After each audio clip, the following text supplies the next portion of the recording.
temps de merde cette semaine en Bretagne, alors bon ben pas de plage, ce qui fait qu'on a bossé. Alors je fais cette petite vidéo pour vous montrer un petit peu ce qu'on a pu avancer. Alors ce châssis, il n'a pas du tout été lavé, il a juste été réparé et il est en départ pour aller chez le collègue sableur qui malheureusement est en vacances pour le moment.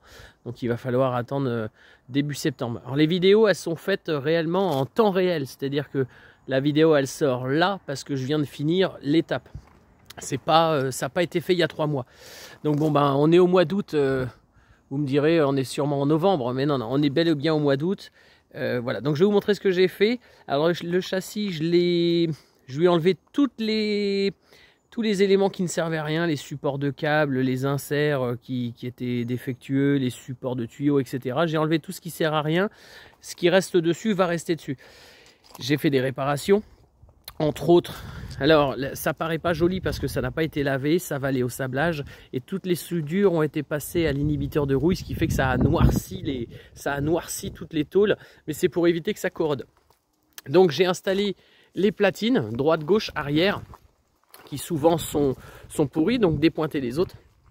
Ce châssis avait été tronçonné en diagonale comme ça, donc j'ai également changé les tôles que j'ai récupérées de l'autre châssis. Donc comme je vous dis, on dirait que c'est carbonisé, mais en fait ça a été soudé. Et puis je mets l'inhibiteur de rouille un peu comme du framéto, ce qui fait que comme il reste un petit peu dehors à l'humidité, ça évite que ça devienne tout brun. C'est pas très grave puisque ça va aller au sablage, mais enfin quand même. Installer donc les oreilles arrière qui sont dans les passages de roue qui permettent de fibrer, hein, ce sont des éléments qui pourrissent systématiquement. J'ai refait tous les filetages. J'ai vérifié et refait certains filetages, donc taraudage pardon, et certains filetages. J'ai éjecté les inserts et justement c'est la seule chose qui me reste, les inserts un peu comme ça, mais ça c'est des inserts aluminium. Moi j'ai commandé des inserts acier que je vais me remettre dedans et un petit point de soudure, ce qui permettra d'être sûr qu'il ne tourne pas. Donc il me reste plus que ça à faire sur ce châssis. Sinon j'ai tout vérifié. Les distances, les cotes, il est pas voilé. Les bouts de tube, il me plaisait pas. Bon, alors j'ai rabouté, hein, mais ça pose pas de problème technique. Coupé, rabouté, soudé. Voilà, refait ces filetages là, tous les filetages des supports moteurs, etc. Redresser les tôles. Là, les petites tôles, celles-ci sont assez fines, c'est pareil, servent à strater le dessous de la caisse, l'arrière au niveau des places arrière. On va redresser tout ça. Bout de tube également. Devant, il y a eu un peu plus de chantier. Tout le tube, je vous montrais, il a été remplacé. Ici, il y avait eu, alors je me demande si c'est pas un châssis qui a fait de la compétition. Il y avait une barre de renfort soudée entre les deux, chose impossible hein, sur une A310 classique. Donc il y avait des marques de soudure que j'ai enlevées. Pareil ici, hein, quelques réparations. Les crochets de remorquage, bon bah, je pense que comme ça a fait de la compétition, les crochets, ils ont pris plus que quelques cailloux arrachés. Les vis support de masse, il n'y en avait plus. Là, il reste des inserts à installer. Voilà, alors il est encore tout pas beau parce que il mérite d'aller au sablage. Mais il reprend une nouvelle vie parce que là, il est complètement entier. Voilà, le tube complet a été changé ici jusqu'à l'embase.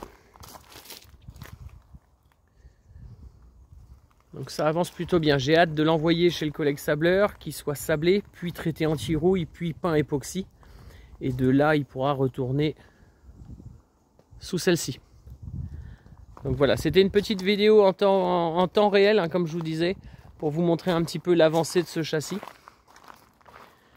Qui, voilà, est complet. Il n'est pas propre, il n'est pas traité, mais il est complet, redressé. Alors, il n'était pas voilé, hein, mais il y avait quelques petites tôles par-ci, par-là qui avaient subi les assauts du temps, du stockage, parce qu'il a été stocké plus de 15 ans chez un collègue proche d'ici. Donc bon, ça leur fait pas que du bien non plus. Donc après un bon traitement, ah si, j'ai refait un truc aussi, les supports de câble de frein à main, ici. Donc ça, je les ai refaits, hein, c'est à partir de carrés en acier avec un trou et puis de quoi sortir le câble. J'ai changé également la traverse du dessous qui est débouchante, hein, comme ça d'origine, qui était elle était déformée, elle s'était pliée légèrement comme ça, ça me plaisait pas, je l'ai virée et j'ai mis une autre. Donc voilà, les supports de frein à main, de câbles de frein à main droite gauche, il en reste un là qui est bien, qui une fois sablé sera sera reparti pour un tour. Donc voilà tout. Et donc là, je vais pouvoir l'envoyer au sablage et en attendant, m'attaquer au dessous de celle-là. À bientôt!